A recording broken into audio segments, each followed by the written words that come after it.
Good morning বন্ধুরা, welcome back to my channel. আমার Pinki ঋতুস blog চ্যানেলে তোমাদেরকে আরও একবার অনেক স্বাগত আর অনেকটা ভালোবাসা জানিয়ে নতুন একটা ভিডিও শুরু করছি। তো আজকে কোনো ব্লগ ভিডিও না, আজকে একটা রান্নার রেসিপি শেয়ার করব তোমাদের সঙ্গে।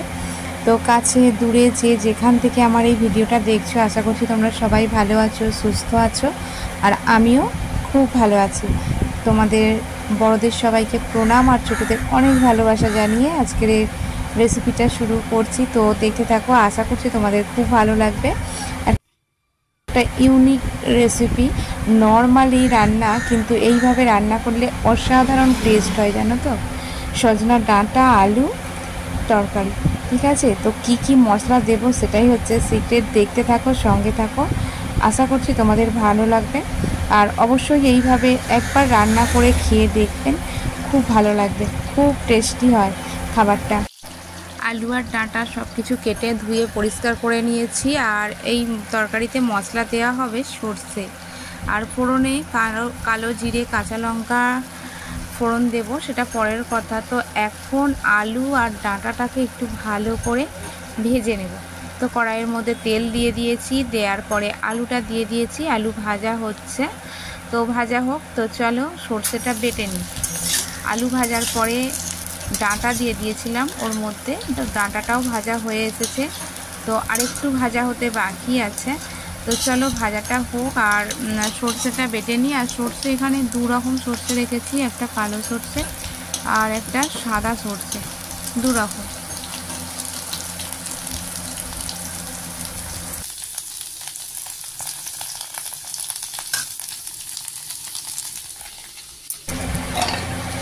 আর কি বলো তো, এই সর্ষে বাটা সর্ষে রান্না করলে একটা আলাদা স্বাদ।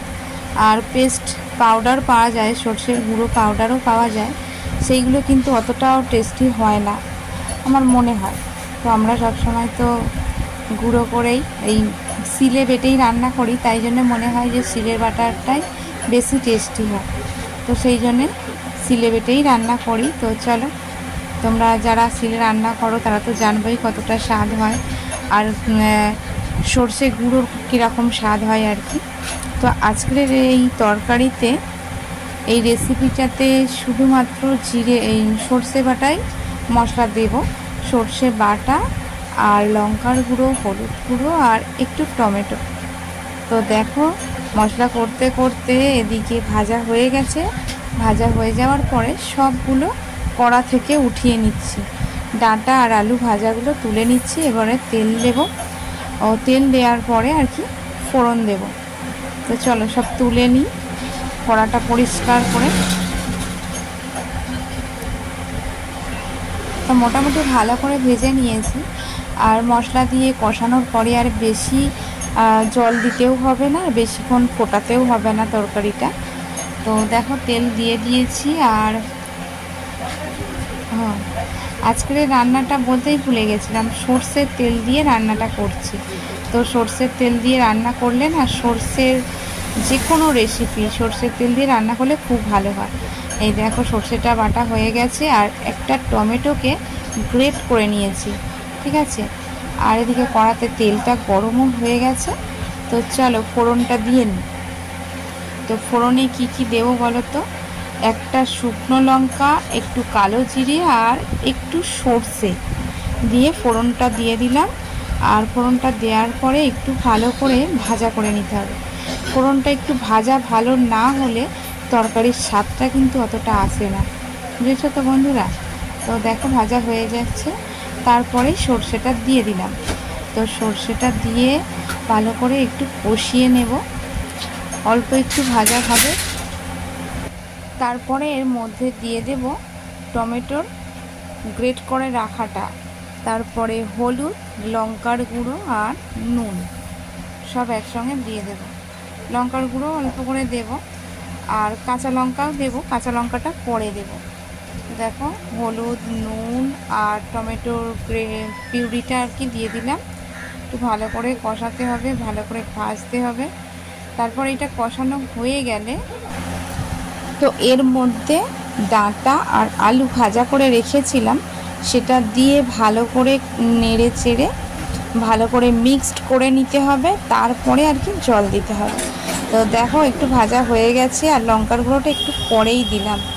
তো লঙ্কার গুঁড়ো বেশি দেব না, ডাঁটা আলুর তরকারিতে বেশি ঝাল হলে খেতে ভালো লাগে না, ঠিক আছে।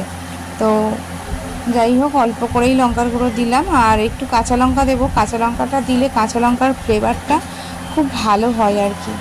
তো সেই জন্যে কাঁচা লঙ্কাটা চিড়ে রেখেছি, জল দেওয়ার পরে দিয়ে দেব। তো দেখো মোটামুটি কষানো হয়ে গেছে, আর তেলও ছেড়ে এসেছে।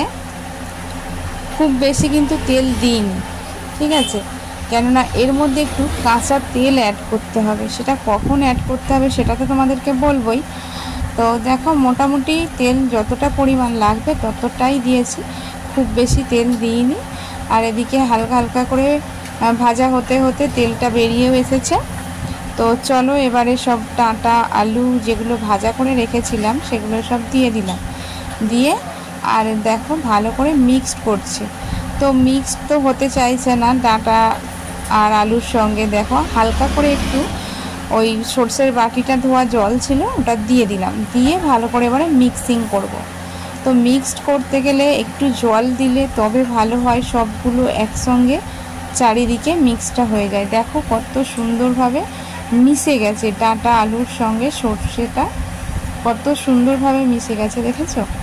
আর এই রেসিপিটা না অসাধারণ খেতে হয়, একদম ইউনিক টাইপের, ঠিক আছে।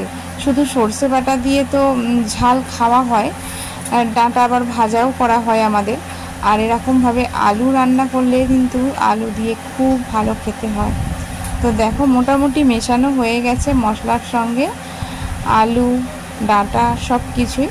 তো এবারে জলটা ঢেলে দেব। তো জলটা ঢেলে দিলাম দিয়ে এবার ভালো করে মিশিয়ে দিচ্ছি। দেখো আর কালারটা দেখেছো কত সুন্দর এসেছে।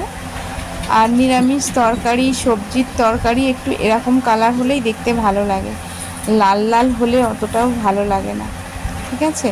তো লাল হলুদ মিশিয়ে একদম ইয়ামি ইয়ামি দেখতে হয়েছে, বুঝতে পারছো বন্ধুরা। এবার এর মধ্যে দেব কাঁচা তেল 1 চামচের মতো।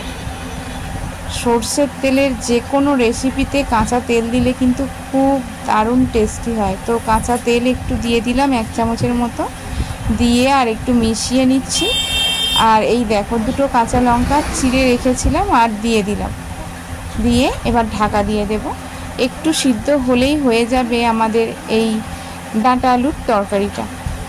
তো দেখো চলে এসেছি খানিক বাদে 10 মিনিট পরে, একদম তরকারিটা রেডি হয়ে গেছে। আর এরকমই রাখবো, একদম শুকনো করলে কিন্তু ভাতের সঙ্গে খেতে অসুবিধা হবে। এই রেসিপিটা কিন্তু গরম ভাতের সঙ্গে অসাধারণ খেতে লাগে, জানো তো বন্ধুরা। তো আজকের এই রেসিপিটা তোমাদের কেমন লাগলো অবশ্যই কমেন্ট করে জানিও, আর যদি ভালো লেগে থাকে অবশ্যই বাড়িতে একবার বানিয়ে খেয়ে দেখো, আর কীরকম লাগলো অবশ্যই কমেন্ট করো। নতুন বন্ধু হলে সাবস্ক্রাইব করে আমার পাশে থেকো। আজকের মতো টাটা।